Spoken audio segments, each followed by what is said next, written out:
Assalamu alaikum good people, কেমন আছেন আপনারা? This is Akib and you are watching Akib Rahman YouTube channel. Welcome back to another bike stunt tutorial video.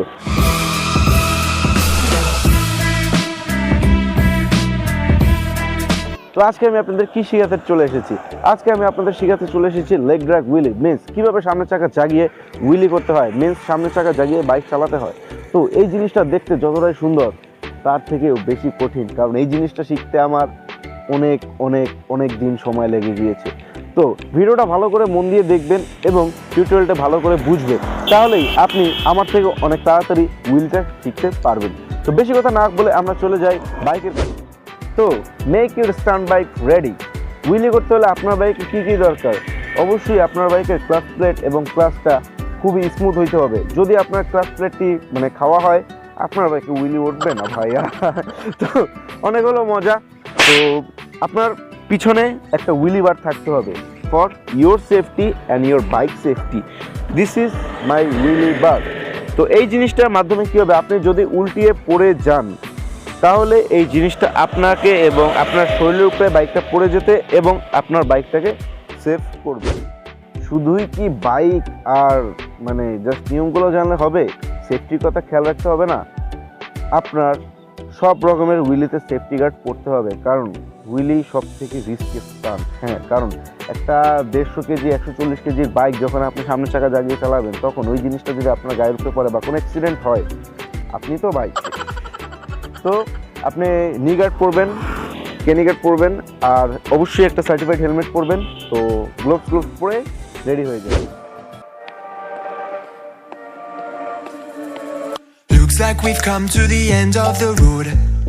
There's no point in running away. Gloves, guard এবং আমার জ্যাকেটের ভিতরে নি guard পরা হয়ে গেছে।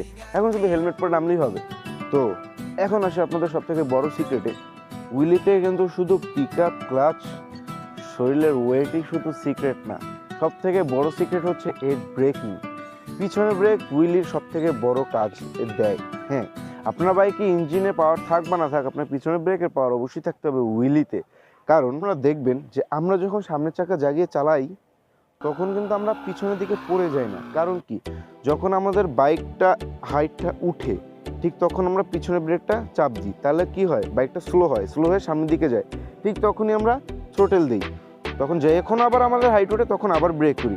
সো ক্লিয়ারভাবে যদি আপনাদের বুঝাই, আমরা প্রথমবারে কি করব, আমাদের ক্লাচটা এক আঙ্গুল থেকে ধরবো, পিক আপটা বাড়াবো, পিক আপটা বাড়িয়ে আমরা 5 থেকে 6 RPM-এ আনবো। তো ফার্স্ট আমরা এক আঙ্গুল থেকে ক্লাচটা প্রেস করব, দেন পিক আপটা এভাবে মোড়াবো। ঠিক যখন আমাদের বাইকে যথেষ্ট একটা পাওয়ার আসবে, আমরা কোনোদিনও RPM আমরা 8-9 এত দূরে নিব না, জাস্ট 5-6 RPM-এ। দেন আমরা সামনের দিকে একটা প্রেস করব বাইকের উপরে বসে। আমি আপনাদের আরেকটু ভালোভাবে দেখাচ্ছি। আমরা একটা পা মাটিতে রাখবো, যেহেতু আমরা লেগ ড্র্যাগ হুইলি শিখছি। একটা পা মাটিতে থাকলে কি হবে, আমাদের ব্যালেন্সটা একটু ভালো হবে এবং পিক আপটা একটু কম লাগবে।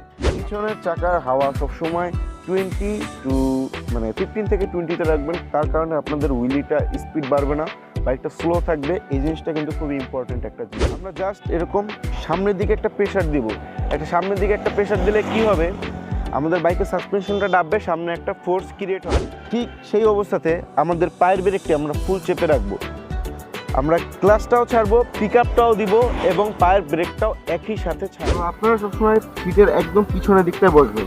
আপনাদের যদি ডাবল সিট হয় এই ব্রেকের মতন, তাহলে একটু সুবিধা পাবেন। আর সবসময় পিছনের দিকে ভর রাখবেন, যাতে আপনার হুইলিটা উঠতে আরও সুবিধা হয়। সম্পূর্ণ বাইকের থ্রোটলে সাপোর্ট করবেন না, নিজেরও কিছু শরীরের বডির পিছনের দিকে দিবেন।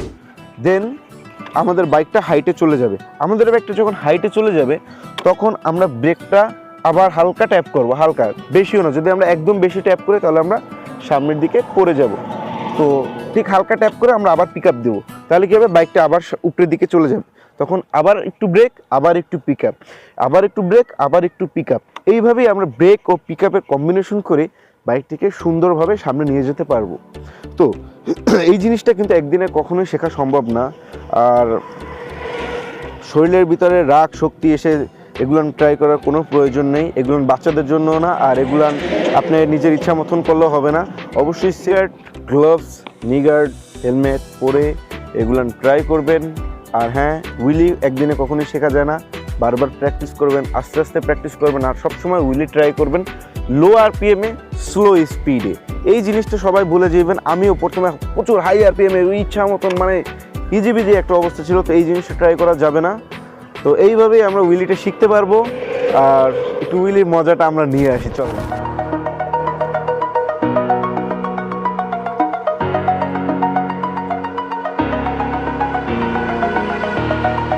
Over the edge, feel like I'm floating through the air. The pain I felt is paid for, all is said and done. Oh, I am restricted, fixed upon the web. I need to kick the habit that my mind is breathing in. Break out, I've got to see. Spent all my life holding all of it closely. I played it innocent, a feel of discontent. I'm finally facing it all, fearless.